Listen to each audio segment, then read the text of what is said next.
এই গুণোৎসৱ প্ৰক্ৰিয়া যাতে খুব নিষ্ঠাৰে শৃংখলাবদ্ধতাৰে অনুষ্ঠিত হয় তাৰ কাৰণে প্ৰশিক্ষণ আজি যোৱাকালিৰ পৰা আৰম্ভ হৈছে।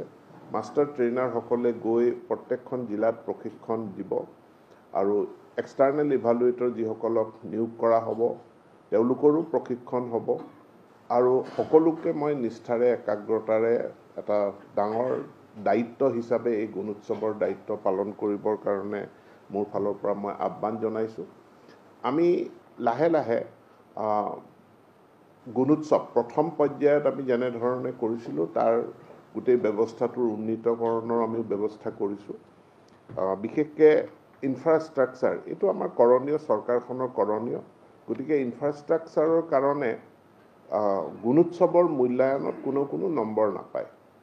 ইনফ্ৰাষ্ট্ৰাকচাৰৰ মূল্যায়ন হ'ব আৰু সেইখিনি ডাটা সমগ্ৰ শিক্ষালৈ আহিব, শিক্ষা বিভাগলৈ আহিব আৰু ইনফ্ৰাষ্ট্ৰাকচাৰৰ উন্নীতকৰণৰ কাৰণে ব্যৱস্থা গ্ৰহণ কৰা হ'ব। কিন্তু যি গ্ৰেডিং হয়, গ্ৰেডিঙত ইনফ্ৰাষ্ট্ৰাকচাৰটো যুক্ত কৰা হোৱা নাই। কাৰণ বিল্ডিং ভাল হ'লেই বিদ্যালয়খন ভাল হ'ব নোৱাৰে, আন্তঃগাঁথনি ভাল হ'লেই বিদ্যালয়খন ভাল হ'ব নোৱাৰে। বিদ্যালয়খনৰ ছাত্ৰ ছাত্ৰীৰ তেওঁলোকে কিমান দূৰ তেওঁলোকৰ বোধগম্য হৈছে সেইটোৰ এছেছমেণ্ট কৰাটোৱেই হ'ল আমাৰ প্ৰধান কাম আৰু সেইটো কৰাৰ কাৰণে আমি ব্যৱস্থা গ্ৰহণ কৰিছোঁ আৰু গুণোৎসৱত ইনফ্ৰাষ্ট্ৰাকচাৰৰ কাৰণে আমি কোনো নম্বৰ ৰখা নাই। ইনফ্ৰাষ্ট্ৰাকচাৰটো গ্ৰেডিঙৰ কাৰণে নাহে। আমি সকলোৱে জানো যে বাৰ্ষিক যি তেওঁলোকৰ ছাত্ৰ ছাত্ৰীৰ পৰীক্ষা হয়, পৰীক্ষাৰ 10% ৱেইটেজ তেওঁলোকে গুণোৎসৱৰ পৰা পাব। ইয়াৰ লগতে আমি এতিয়া গুণোৎসৱক ডিজিটাইজ কিমানখিনি কৰিব পাৰোঁ, কাৰণ আমি সকলোৱে জানো ডিজিটাইজেশ্যনে কামবিলাক আমাৰ সুচল কৰে। তাৰ কাৰণে গুণোৎসৱৰ পৰ্টেল এটা আজি মুকলি কৰা হৈছে আৰু গুণোৎসৱ এপ এটাও দিয়া হৈছে যাতে এপৰ জৰিয়তে আমি বহুখিনি ডাটা আমি সংগ্ৰহ কৰিব পাৰোঁ। খালি পিছত যিখিনি OMR চিট থাকে, OMR চিটখিনিৰ ইভালুৱেশ্যন বেলেগ ধৰণে আমি কৰিব লাগিব। সেইখিনি আমি এপৰ জৰিয়তে বা এতিয়াই আমি পৰ্টেলৰ জৰিয়তে কৰিব পৰা অৱস্থাত আমি যোৱা নাই।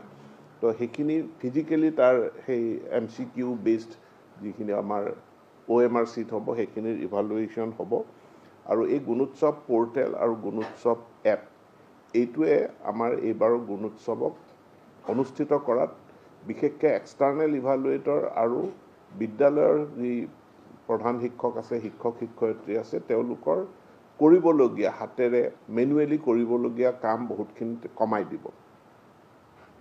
গুণোৎসৱ ফ্ৰী, ফেয়াৰ, ট্ৰান্সপাৰেণ্ট হ'ব লাগে আৰু এই ক্ষেত্ৰতো আমি ইভালুৱেটৰসকলৰ পৰা আমি এটা মূল্যায়ন বিচাৰিছোঁ।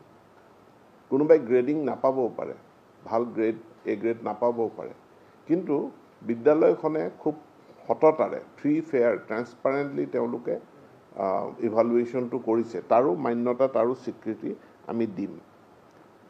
যোৱা বছৰটোৰ পৰা আমি এটা বস্তুত ফ'কাছ কৰি আহিছোঁ যে বিদ্যালয়ত ছাত্ৰ ছাত্ৰীসকলক যি ইউনিফৰ্ম দিয়া যায় সেই ইউনিফৰ্মৰ গুণগত মানদণ্ড উন্নত হ'ব লাগে আৰু যিসমূহ কাপোৰ আমি পিন্ধিবলৈ দিওঁ কাপোৰবিলাক স্কিন ফ্ৰেণ্ডলি হ'ব লাগে।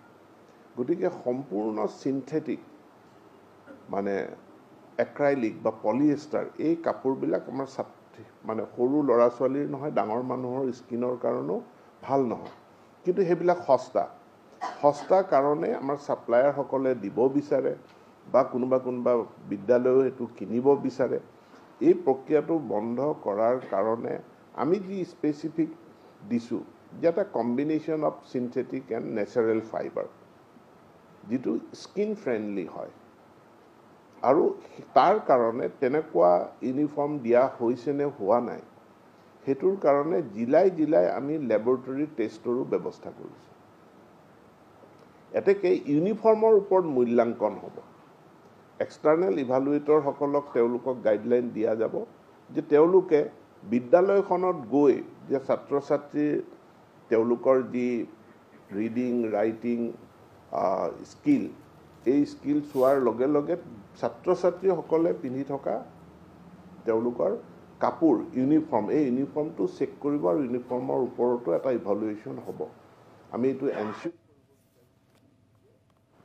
গুণগতভাৱে উন্নত স্কিন ফ্ৰেণ্ডলি ইউনিফৰ্ম যাতে ছাত্ৰ ছাত্ৰীসকলে পায় সেই পোৱাটো আমি সুনিশ্চিত কৰিব বিচাৰিছোঁ আৰু মই ইয়াত মিডিয়াৰো মই দৃষ্টি আকৰ্ষণ কৰিছোঁ কাৰণ মিডিয়াই আমাক বহু ধৰণে বিদ্যালয়সমূহৰ বিভিন্ন অৱস্থা ব্যৱস্থা এইবিলাক পোহৰলৈ আনি শিক্ষা বিভাগক সহায় কৰি আহিছে মিডিয়াইও যাতে ইউনিফৰ্মৰ ওপৰত চকু ৰাখে তাৰ কাৰণে আৰু ইউনিফৰ্ম দিছে দিয়া নাই তাতে সীমাবদ্ধ নাথাকি ইউনিফৰ্মৰ কাপোৰৰ কোৱালিটি 2 নম্বৰ সংখ্যা যিটো আমি দুযোৰকৈ ইউনিফৰ্ম দিওঁ যাতে এযোৰ দিয়ে কোনো সামৰি নথয় দুযোৰ যাতে দিয়ে এইখিনি এনচিউৰ হৈছে নে হোৱা নাই তাৰ কাৰণে মই মিডিয়াকো এটা চকু ৰাখিবৰ কাৰণে মই অনুৰোধ জনাইছোঁ মই আকৌ কৈছোঁ